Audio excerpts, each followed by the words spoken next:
The 9 days, which began on the first day of the Hebrew month of Av, inaugurates an even greater level of communal and personal mourning in recognition of the many tragedies, calamities, and losses that befell the Jewish people at this time of year.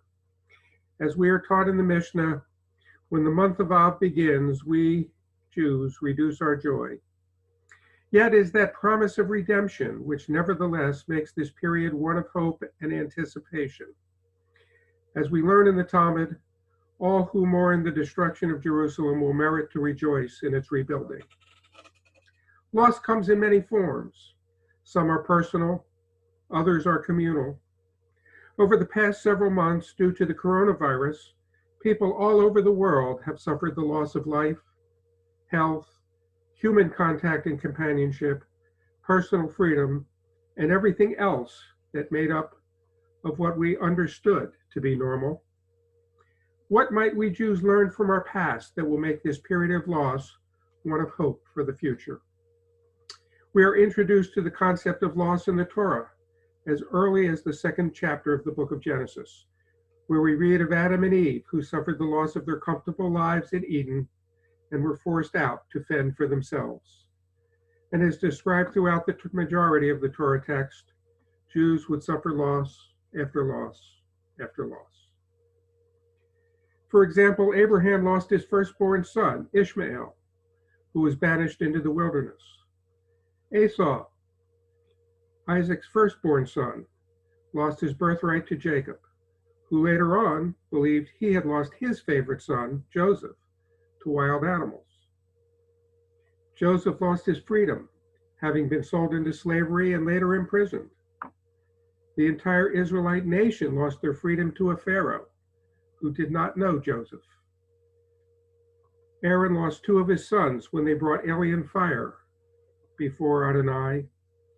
Moses lost the opportunity to enter the land promised by God to the descendants of the patriarchs Abraham, Isaac, and Jacob.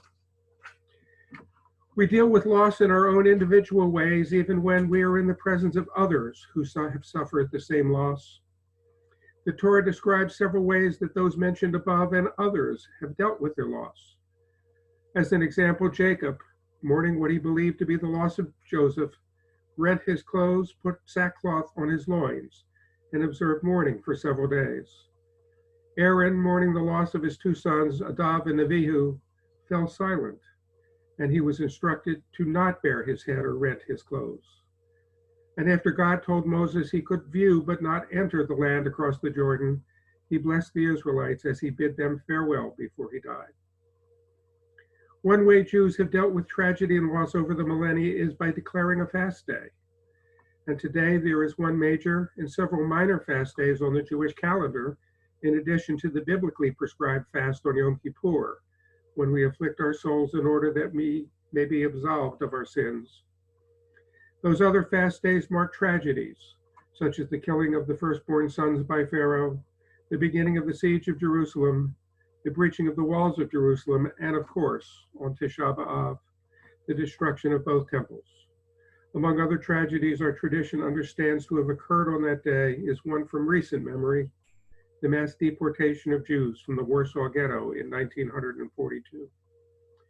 There was an overwhelming sense of loss felt by our people in the early centuries of the Common Era, followed by the destruction of the Temple in 70 CE. And after the Roman defeat of the Bar Kokhba revolt, some 65 years later, Jews were banned from Jerusalem. When Rome became a Christian empire under Constantine I, Jews were given permission to enter the city only once a year, on Tisha B'Av, to lament its loss. They gathered at the Western Wall to bitterly grieve about the fate of their people. And finally, 300 years after being barred from Jerusalem, Jews were officially permitted to resettle there and were granted permission to pray once again by the ruins of the temple. But we Jews are a resourceful people, and we have always found a way to overcome those losses which have befallen us over time.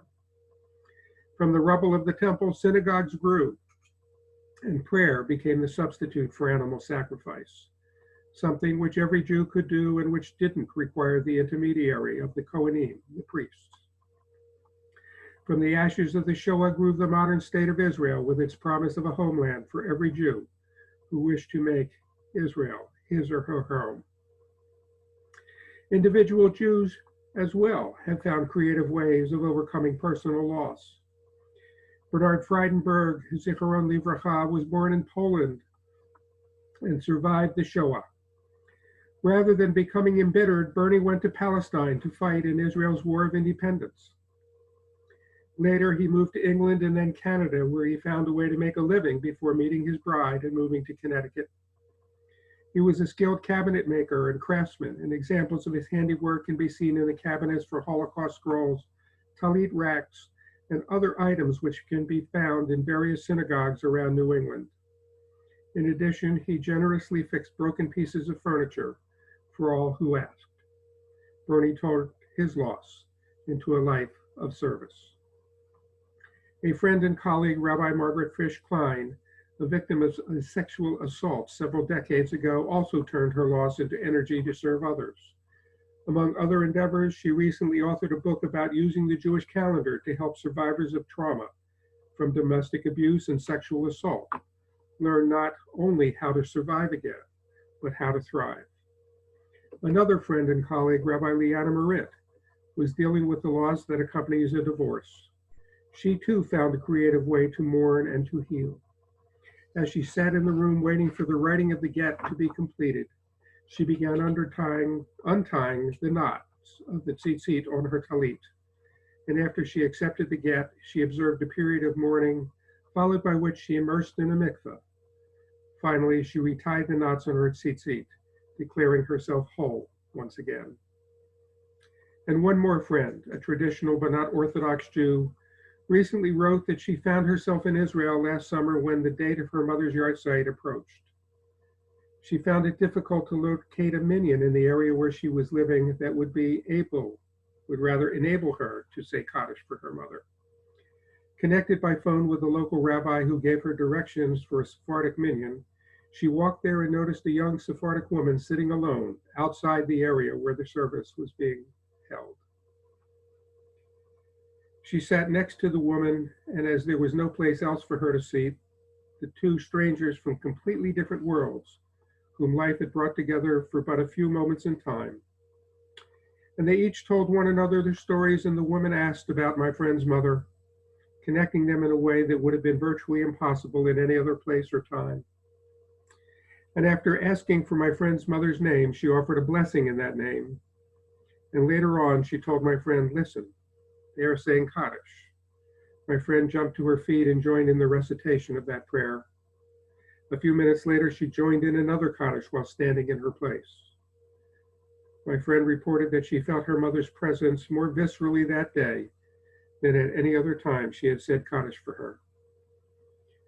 A book titled Kaddish, published a few years ago and edited by two women from Connecticut, describes the creative efforts that other women from all streams of Judaism have made in order to say Kaddish for their loved ones. Individuals as well as Jewish communities have found creative ways to deal with the losses of the past several months. Taking a lesson from the younger generations, we have learned to Zoom, to Skype, to do Facebook Live, and transform ourselves into a virtual world. Our communal organizations and our synagogues have also gone virtual, and those whose practice does not permit them to use electronic means on Shabbat or festivals have found other creative ways of maintaining some semblance of communal ritual observance. The Greater Hartford Rabbinical Association, working with cemetery associations, cemetery workers, and funeral homes, developed a funeral policy usable by all movements and within the CDC and Connecticut state guidelines. The policy permitted the essential parts of a funeral service to take place at cemeteries with family present, while strongly advocating for the remaining funeral customs and for a traditional Shiva observance to be held through electronic means.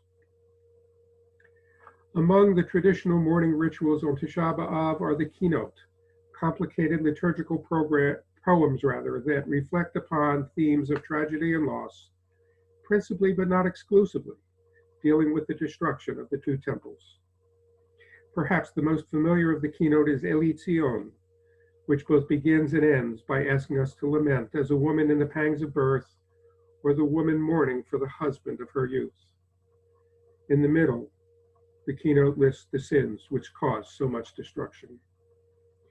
According to tradition, the cause for all those tragedies was God's displeasure with the behavior of the Jewish people, and therefore the only way to repair the damage and to prevent future suffering is with proper human behavior. The recitation of the keynote follows the chanting of Eicha, the Book of Lamentations. Among its verses, we find, "Gone are the old men from the gate, the young men from their music." At a lecture, Abraham Joshua Heschel, the great Jewish philosopher of the middle to late 20th century, once said that there are three ways to mourn. The first is to cry, the second to grow silent, and the third is to transform sorrow into song. Jews have shed enough tears over their losses to fill an ocean, and we have learned the hard way the cost of our silence. So let us mourn with song and find creative ways to rebuild our lives from the losses we have suffered over the past several months. And let us change the behaviors which have caused hurt, pain, and loss to so many others. Then, may we merit knowing the joy of rebuilding our lives, our communities, and our world.